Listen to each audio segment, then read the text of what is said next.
Hello students. Class ninth में हमारा chapter चल रहा है वो संख्या पद्धति, जिसको नंबर सिस्टम कहते हैं।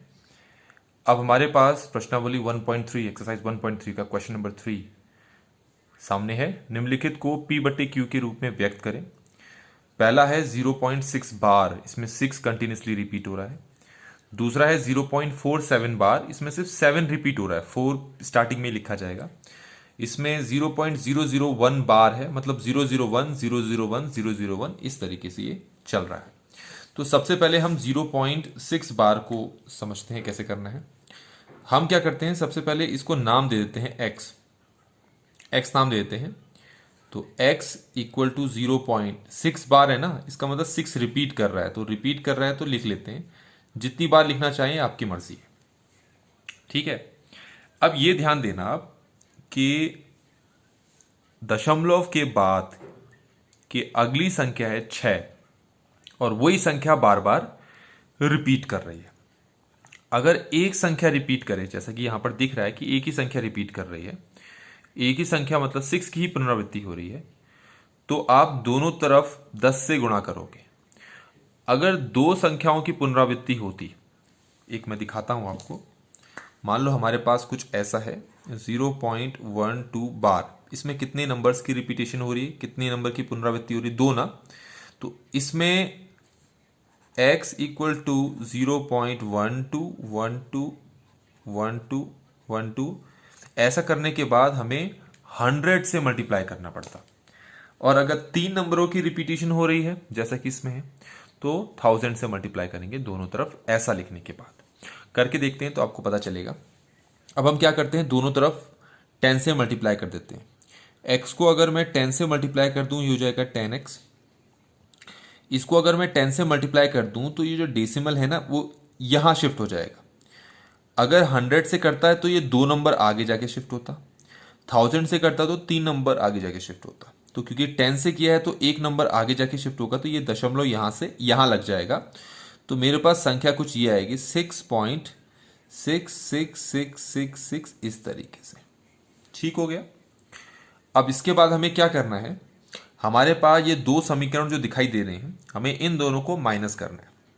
तो नीचे वाले से ऊपर वाले को माइनस करेंगे, नीचे में से ऊपर वाले को माइनस कर देंगे।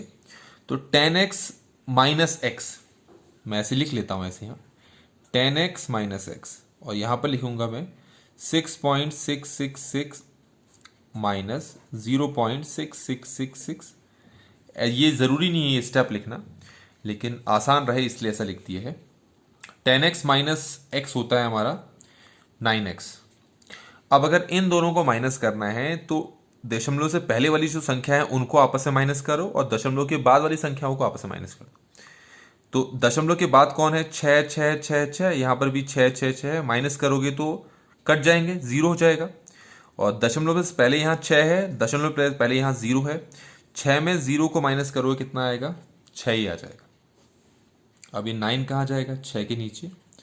तो x का मान हमारे पास आ गया 6/9। तो ये हमारे पास जो पहला वाला पार्ट था उसको हमने p बटे क्यू के रूप में लिखकर दिखा दिया। अब हमारे पास यहां पर b पार्ट है। b क्या है, b में लिखा है 0.7 बार। इसको कोई नाम दे दे, जैसे हमने y नाम दे दिया, आप x नाम दे सकते हो, कोई ऐसी दिक्कत नहीं है। इसको ऐसे लिखेंगे 0 पॉइंट, क्योंकि सिर्फ 7 रिपीट हो रहा है ना, तो ऐसे मैंने लिख दिया। सबसे पहले हम क्या करते हैं, क्योंकि 4 यहां पर इसकी पुनरावृत्ति नहीं हो रही थी, ये रिपीट नहीं हो रहा था, तो पहले हम ऐसा करते हैं, इसको आगे ले आते हैं, फिर हम इसको उसी तरीके से करेंगे जैसे हमने यहां पर सीखा था। अगर मैं 4 को यहां लाना है तो पहले मुझे 10 से मल्टीप्लाई करना पड़ेगा। ऐसा भी कर सकते हैं, या आप ऐसा कर लें कि ये हमारे पास जो 47 दिख रहा है, यहां पर मैं ऐसा करता हूं, मैं 100 से मल्टीप्लाई कर देता हूं स्टार्टिंग में।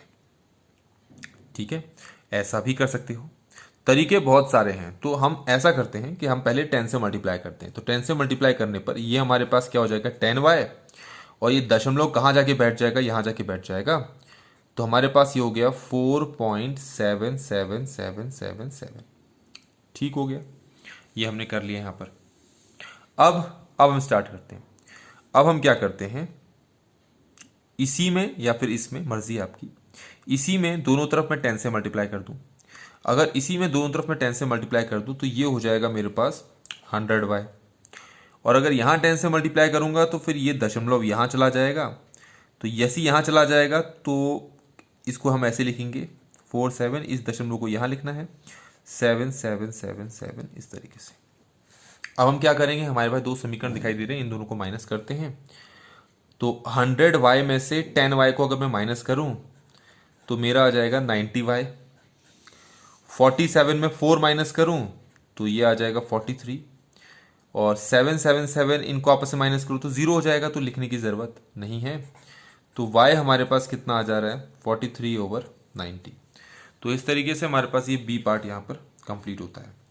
आइए देखते हैं अब हमने c पार्ट कैसे करना है। c पार्ट भी इसी तरीके से करेंगे। c पार्ट में हमने लिखा x इक्वल टू 0.001 बार, ऐसा लिखा है। तो बार को हटाकर हम कैसे लिखेंगे 001 001 001 इस तरीके से हम लिखेंगे। तो यहाँ पर क्योंकि ये 3 नंबर रिपीट हो रहे हैं तो आपको बता चुका हूँ किस नंबर से दोनों तरफ गुणा करना है, वो होगा आपका 1000। 1000 से इसको भी इसको मल्टीप्लाई करो, अगर इसको मैं 1000 से मल्टीप्लाई करूंगा तो ये हो जाएगा 1000x, और इसको अगर 1000 से मल्टीप्लाई करूंगा तो ये जो दशमलव है ये यहाँ आके बैठ जाएगा। जितने जीरो होते हैं दशमलव में उतने जो स्थान है आगे जाकर दशमलव बैठ जाता है। तो ये जो दशमलव है यहाँ आकर बैठ जाएगा, यहाँ पर आके बैठ जाएगा, क्योंकि 3 यहाँ पर संख्याएं हैं। तो हम फिर क्या लिखेंगे, दशमलव यहाँ नहीं लिखेंगे, हमारे पास संख्या आ जाएगी 0 0 0 1, फिर यहाँ पॉइंट आ चुका है, फिर 0 0 1 0 0 1 इस तरीके से। अब 1 के आगे इन जीरो का तो कोई मतलब नहीं है, तो यहाँ पर इन जीरो को मैं काट देता हूँ क्योंकि इसकी हमें ज़रूरत नहीं है। तो इसको मैं अगर रिपीट कर लूँ, इसी स्टेप को फिर से लिख दूँ तो कुछ ऐसे लिखूँगा 1.001 001 001 इस तरीके से। अब हमारे पास एक समीकरण ये है, दूसरा समीकरण ये है, ये 1000x है और ये x है। इन दोनों को अगर मैं माइनस करूं तो ये मेरे पास आएगा 99x इक्वल टू 1 में से 0 को माइनस किया तो कितना आया 1। पॉइंट यहाँ है, पॉइंट यहाँ, तो यहाँ पर भी पॉइंट लगा दूंगा। देखो ये नंबर और ये नंबर बिल्कुल एक जैसा है, अगर इन दोनों को आपस में माइनस करूंगा तो कितना आएगा आंसर 0, जो कि पॉइंट के बाद मुझे यहाँ लगाना पड़ेगा। ठीक है, पॉइंट यहाँ है, यहाँ पॉइंट है तो पॉइंट लगा दिया, ठीक है, और इसमें से इसको माइनस कर दिया तो यहाँ पर 0 लगा दिया। तो 1.0 को हम सिंपल 1 भी लिख सकते हैं। तो x के साथ 999 है, ये कहाँ जाएगा 1 के नीचे जाएगा, तो हमारे पास x बराबर हो गया 1/999। और इस तरीके से हमारे पास ये तीसरे वाले का भी प्रूफ हो चुका है। इसको भी हमने p बट्टे q के रूप में यहाँ पर लिख लिया है।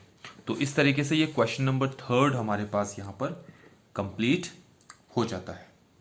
Thank you so much.